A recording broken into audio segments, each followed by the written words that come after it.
"Sir, may I sleep in your dog's house tonight?" He froze, his heart jolting. Slowly he turned. A small figure stood trembling in the rain, soaked to the bone. Isla. Her lips quivered, her voice breaking as she added quickly, "I'll be quiet. Just until the storm passes." The storm raged like a beast over the glittering coast of Monte Carlo.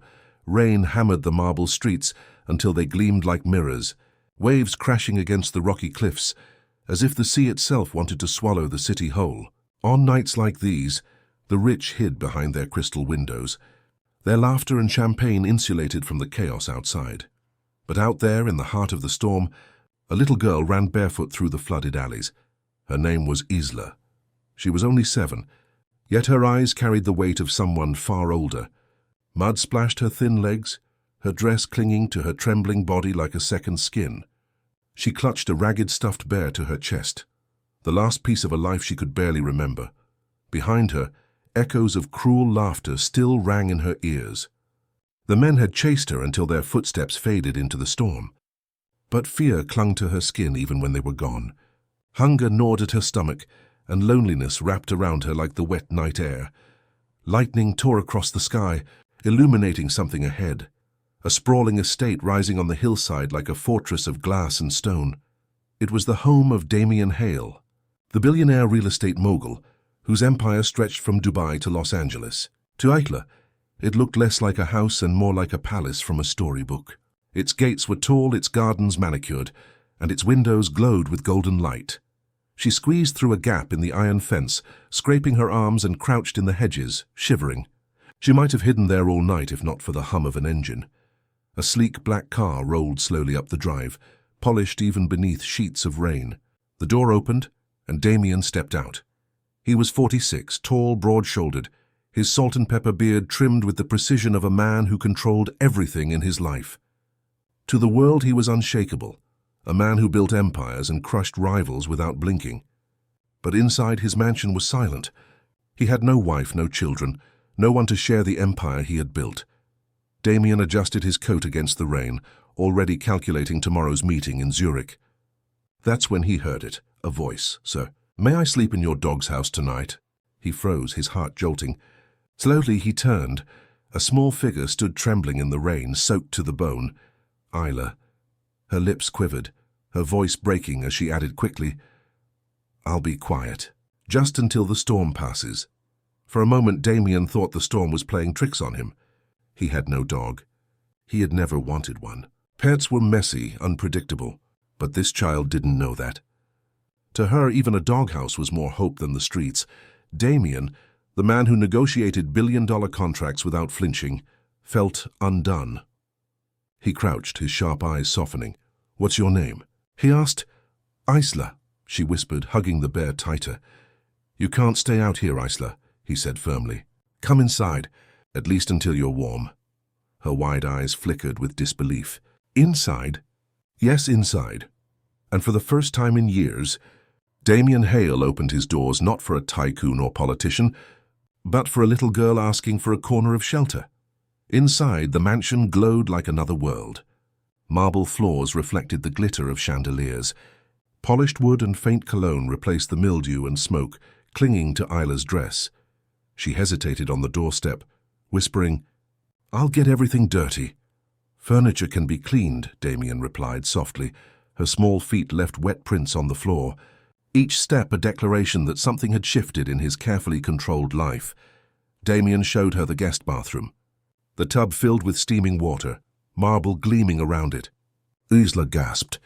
"Warm water?" she whispered as if it were magic. When she emerged, wrapped in a towel and wearing one of Damian's oversized shirts, she looked transformed. He served her hot cocoa and cookies instead of his usual wine and caviar. She sipped slowly, eyes filling with tears. "It's too good," she murmured. And when she finally sagged with exhaustion, she whispered, "Can I sleep on the couch? I won't make a mess." "You'll sleep in the guest room," Damian said firmly. Her eyes widened as though he had offered her a palace.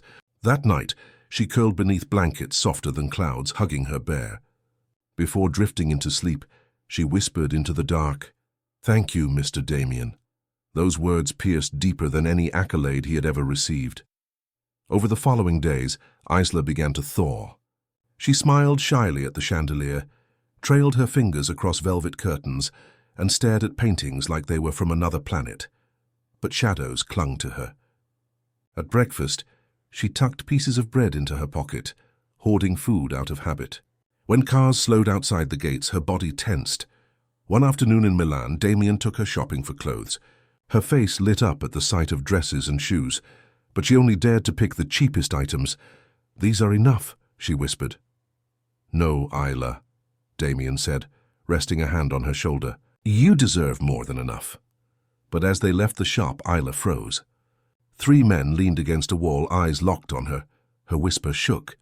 "It's them." Damian saw the bearded one smirk. "Looks like you found our little friend. She belongs to us," another sneered. "Street rats always crawl back." Fury rose in Damian, raw and unfamiliar. "She's a child. You will not come near her again."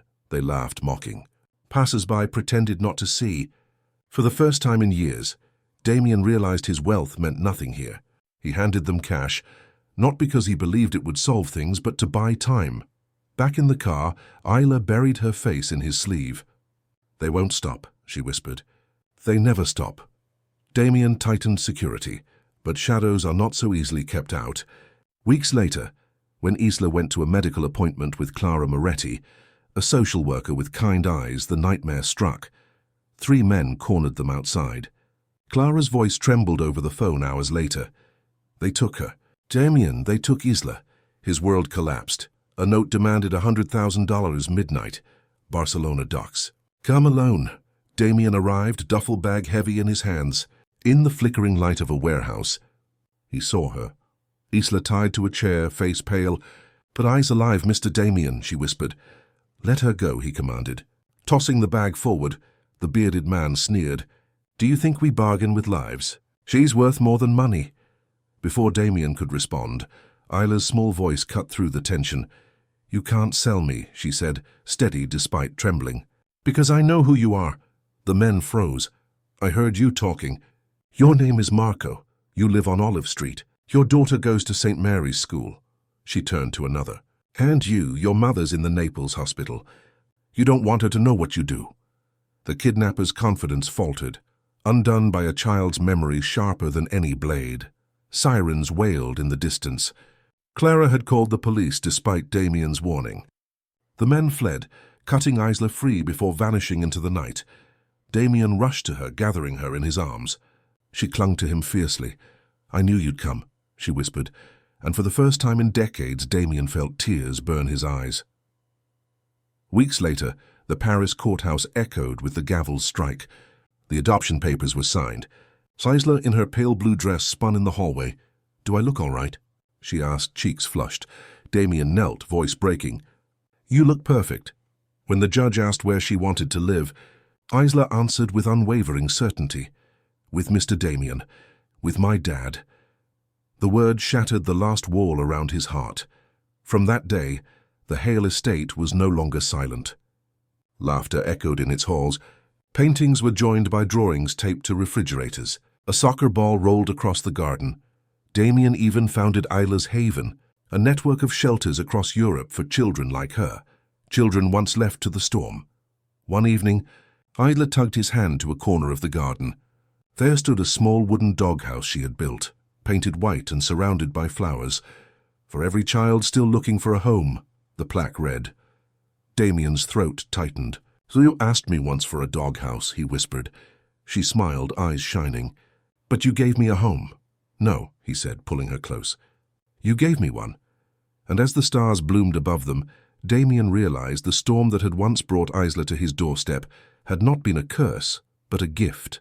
Sometimes love doesn't come with grand gestures. Sometimes it begins with a child in the rain, whispering the most extraordinary words. "Can I stay?"